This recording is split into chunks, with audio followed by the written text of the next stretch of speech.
5 de julio de 2009, Dykewall, California. Asciende solo por el granito caliente, sin cuerda ni arnés, solo con zapatos de escalada, manos con magnesio y 30 años sabiendo lo que su cuerpo puede hacer. La ruta delante de él es solo un calentamiento de 24 metros, no le exige mucho. Su mano izquierda busca una presa que ya ha alcanzado 100 veces antes. Esto es lo que sucedió en los últimos minutos de John Bachar. Bienvenido al límite extremo. A los 17 años, John Bachar decidió ser el mejor escalador del mundo. Muchos lo considerarían loco. Dejó la escuela y en 1975 llegó al Valle de Yosemite en una Volkswagen roja, con zapatos de escalada, un saxofón alto y un cuerpo que parecía hecho para escalar en vertical. La escalada era el centro de toda su existencia, no le interesaba nada más. En su adolescencia descubrió una zona de boulder en el Valle de San Fernando, llamada Stony Point, y eso cambió todo. Un escalador local recordó haber visto al adolescente John escalar y dijo lo siguiente: cuando empecé a escalar, Bachar ya estaba aquí. Estaba en la preparatoria, ya era mejor que todos los demás, era lento, preciso, perfecto. En Yosemite se juntó con un grupo suelto de jóvenes escaladores talentosos que habían hecho de este valle su hogar y de la escalada su obsesión. Se les llamaba los Stone Masters y vivían en camionetas y tiendas de campaña en un campamento llamado Campamento 4 a veces durante meses, escalando todos los días.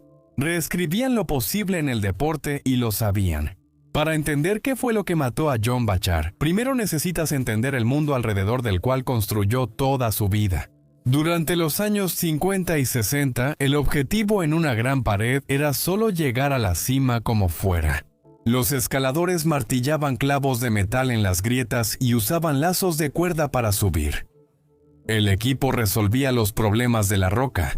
A nadie le importaba cómo se veía. Los Stone Masters cambiaron eso con una filosofía simple y radical.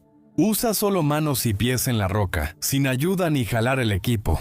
Si no podías escalarlo por tu cuenta, aún no estabas listo.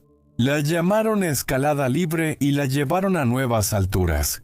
En 1975, John y otros maestros de la roca lograron el primer ascenso libre de Astroman en la cara este de Washington. La columna, una pared famosa por su dificultad y que solo se había subido con ayuda. Ellos la escalaron únicamente con su fuerza. Fue uno de los ascensos más celebrados en la escalada estadounidense y marcó un nuevo estándar para lo que el cuerpo humano puede lograr en roca vertical. Incluso en ese grupo, John sobresalía. Mientras otros solo escalaban, él también entrenaba. Era obsesivo con eso como nadie antes en la escalada. Leía mucho sobre nutrición, el cuerpo humano, fuerza de agarre, recuperación y músculos. También estudiaba a artistas marciales como Bruce Lee. Se tomaba en serio la fuerza. Su campamento en el Campamento 4 tenía pesas, escaleras colgantes y barras para dominadas. Otros escaladores se acercaban solo para verlo entrenar, como cuando te detienes a ver algo que nunca habías visto antes y no puedes explicar del todo. Para escalar más rápido, inventó la escalera Bachar, un aparato de entrenamiento.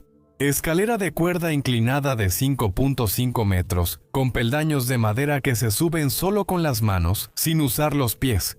Parece sencillo, pero no lo es. Actualmente casi todos los gimnasios de escalada del mundo tienen alguna versión de ese concepto. Juan construyó el original en Campamento 4 en los 70. En su mejor momento, él hacía una dominada con un solo brazo mientras sostenía una mancuerna de 5,5 kilos en la otra mano, y dominadas con más de 45 kilos atados a la cintura.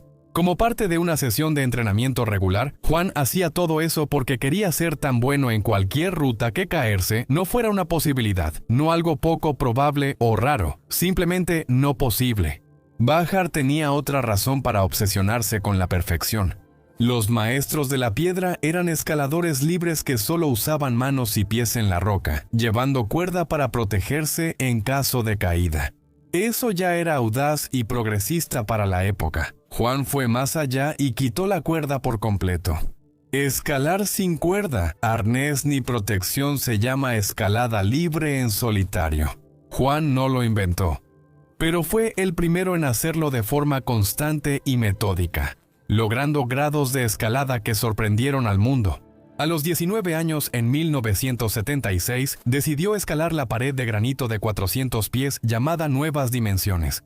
Esta ruta tenía una calificación de 5.11A, la más difícil en ese momento, y Juan decidió escalarla sin cuerda. Lo logró.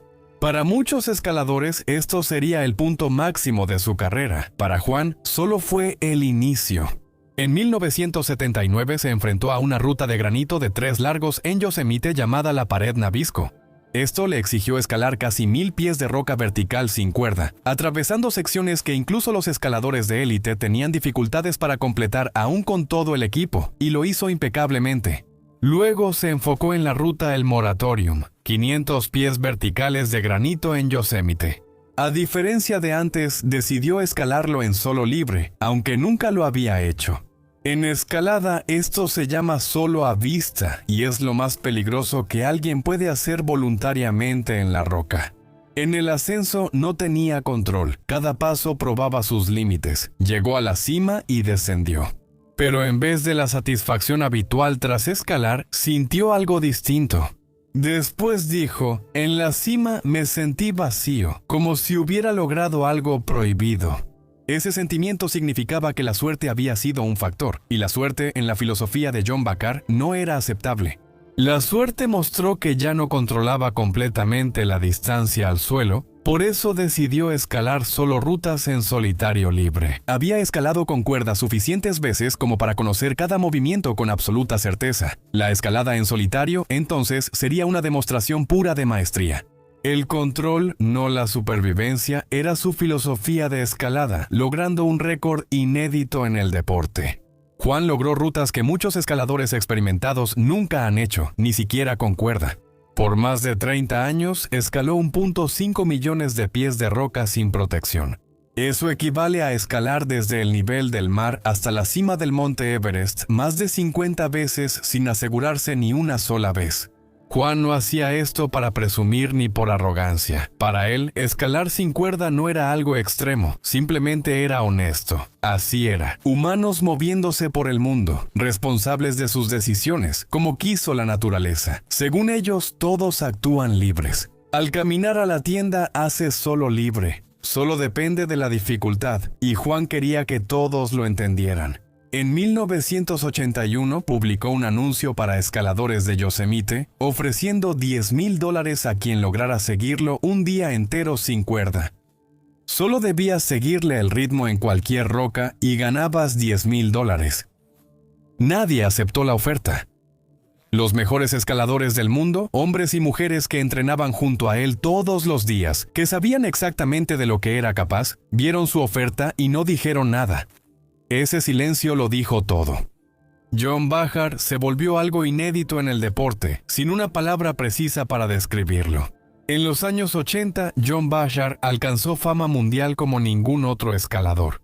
Escaló rutas mortales en solitario en comerciales de televisión en vivo, participó en concursos de juegos de supervivencia y ganó. Rolling Stone le dedicó un reportaje cuando la escalada nunca había salido en sus portadas. Se volvió la imagen pública de un deporte desconocido para la mayoría de los estadounidenses, haciendo en cámara cosas que pocos creían reales. El mundo lo adoraba, nada podía detenerlo. Ningún escalador lo intentaría. Una autopista en Nevada lograría lo que 30 años de escalada no pudieron. El 13 de agosto de 2006, John Bachar estaba sentado en un auto rumbo a casa después de una feria comercial en Salt Lake City. Para entonces, John tenía 49 años. Él todavía escalaba, pero era mucho más que eso.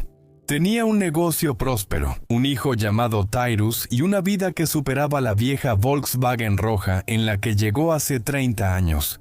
En el asiento a su lado estaba Steve Carafa, su socio y querido amigo. Su novia, Anastasia, también iba en el auto. Se suponía que sería un viaje aburrido de regreso a casa, pero en algún lugar cerca de la frontera del estado de Nevada, su vehículo salió de la carretera. Nadie ha explicado completamente por qué. No había sustancias ilegales ni otros autos, solo una carretera recta en el desierto. De repente, su auto salió de la carretera. Steve murió en el impacto. Anastasia tuvo heridas leves. John seguía con vida cuando los paramédicos lo alcanzaron. Lo trasladaron en helicóptero a Utah para recibir tratamiento médico urgente y lo que los doctores encontraron fue un golpe mortal para su carrera. Fracturé 5 vértebras del cuello. La columna cervical es la parte de la columna que cruza el cuello. Son 7 vértebras apiladas una sobre otra, desde la base del cráneo hasta los hombros. A través del centro de esos 7 huesos pasa la médula espinal. Todas las órdenes para mover un dedo o agarrar pasan por ese estrecho corredor del cuello. Bachar había fracturado 5 de esas 7 vértebras. La fractura más grave fue en la parte más alta de la columna cervical, justo en la base del cráneo. Los doctores le dijeron a John que si la fractura hubiera sido una fracción de pulgada en cualquier otra dirección, habría quedado paralizado del cuello hacia abajo, o habría muerto. Antes de que llegaran los paramédicos, su columna fue fusionada con varillas y tornillos para unir las secciones. El accidente lo dejó destrozado, pero sin seguro médico las cuentas eran abrumadoras. La noticia se difundió y la comunidad de escaladores recaudó fondos para él, pagaron sus cuentas y la cirugía fue exitosa. A pesar de toda la experiencia, Juan volvió a caminar sobre sus 2 pies. Fue un milagro médico, pero Juan nunca volvería a ser el mismo. Cuando los cirujanos fusionaron sus vértebras cervicales, estabilizaron los huesos, pero no pudieron ayudar a sus nervios dañados.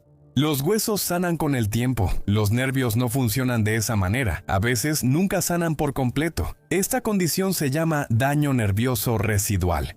Es una interrupción permanente en las señales del cerebro a los brazos y manos por la columna cervical. Y el problema particular con esta condición es que no es constante, puede ser completamente indetectable durante días o incluso semanas. De repente, sin advertencia ni motivo aparente, la señal falla. La instrucción sale del cerebro, viaja hacia abajo a través de las vértebras fusionadas y en algún lugar de ese corredor dañado se pierde. El músculo en el otro extremo espera una orden que nunca llega del todo. En Juan, ese daño afectó una mano y un brazo. Algunos días se despertaba y todo iba bien. Otros trataba de tomar café y su mano lo traicionaba. No de manera dramática, como un espasmo violento o una pérdida total de función, solo menos fuerza en el agarre. Un 10 parecía 6 dedos, cerrándose medio segundo más tarde de lo que pensaba. Para la mayoría es una molestia, para un escalador libre en solitario. Un 6 cuando necesitas un 10 no es una molestia, es una sentencia de muerte. La peor parte para Juan era que nunca podía saber qué tipo de día iba a ser hasta que ya estaba sucediendo. Por la mañana nada en su cuerpo le advirtió que sería un mal día. Se sentía bien hasta que ya no. Aún así seguía escalando solo. Así era él. Siempre fue así. Cambiar sería como dejar de respirar. Por eso se adaptó a su lesión con algunos ajustes. Dejó de escalar al límite y eligió rutas muy por debajo de su capacidad, dentro de sus habilidades, que incluso en un mal día, incluso en un día en que la mano solo valía un 6, la escalada aún debía estar muy dentro de lo que podía manejar. Escalaba en solo libre, con más margen que nunca antes. Durante años tras el accidente, ese enfoque funcionó hasta que dejó de funcionar. Aviso rápido. Cada mes en Patreon publico un video exclusivo, el enlace está en la descripción. 5 de julio de 2009, un domingo por la mañana, Mammoth Lakes, California. Juan se despertó, se subió a su auto y condujo 5 minutos hasta una roca que había visitado cientos de veces. El muro dique se encuentra sobre el lago George a 9,000 pies de altura. Estaba a unos pasos de su puerta principal y Juan conocía cada centímetro de él. La ruta que eligió esa mañana se llamaba Señor Kamikaze, clasificada como 5.10A y tenía solo 80 pies de altura. Para Juan esto era como si un velocista trotara hasta el final de la calle. Él y su compañero la usaron como calentamiento 2 días antes. No llevaba cuerdas. Por supuesto, era completamente innecesario. Otros escaladores estaban en la roca esa mañana, preparando el equipo, revisando los anclajes, hablando entre ellos. Ninguno lo estaba observando. Y de repente, hubo un fuerte estruendo que llenó el aire como una roca pesada cayendo. Luego, un gemido ahogado y después, silencio. Los escaladores vieron una nube de polvo elevándose desde la base de la pared. Llegaron en menos de un minuto y hallaron a Juan en la base del acantilado. Él no respondía, corrieron hacia él. Alguien llamó al 911. Otra persona fue corriendo por un botiquín de primeros auxilios. Los escaladores le hablaban y esperaban una respuesta, pero no hubo señal alguna. Un equipo de rescate lo sacó del cañón en una camilla con ruedas, lo llevó a la orilla del lago George y lo subió a un bote para cruzar. Una ambulancia lo esperaba al otro lado. Lo llevó al hospital Mammoth, pero ya era demasiado tarde. John Bachar murió esa misma tarde. Tenía 52 años. Todos intentaron entender qué pasó. ¿Cómo el mejor escalador en solo integral cayó en una ruta de calentamiento? ¿Qué ocurrió allá arriba? Días después del accidente, el escalador Irmas Fernos volvió a Mr. Kamikaze por petición de Paula, pareja de Bachar, y revisó cada presa de la ruta. Examinó la pared en detalle, buscando señales de roca fresca o lugares donde algo se hubiera desprendido. A veces una presa se rompe en el granito, una lasca se cae y la presa en la que confiabas ya no está. Eso lo habría explicado, pero no halló nada. Un mes después, Paola escaló la ruta y confirmó que todas las presas seguían intactas. La pared no falló, pero el informe de autopsia contó la historia que la roca no pudo. La muerte fue por hemorragia cerebral masiva. John se golpeó la cabeza con una roca puntiaguda en la base de la pared. Ese impacto acabó con todo, pero los otros hallazgos dejaron a la gente helada. John Bachar tenía rotas las 2 muñecas y ambos tobillos, es decir, 4 fracturas.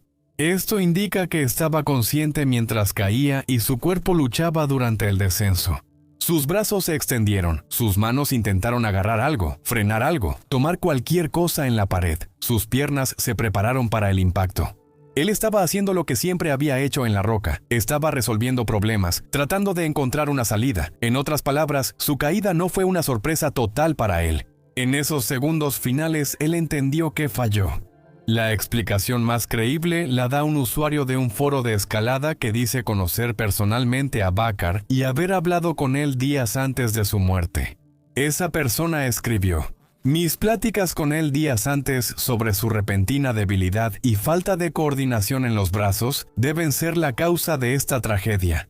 Al juntarlo todo es simple. En esa pared su mano buscó un agarre. Ya lo había hecho cientos de veces antes y la señal no llegó como debía. Su cuerpo falló en el peor momento posible".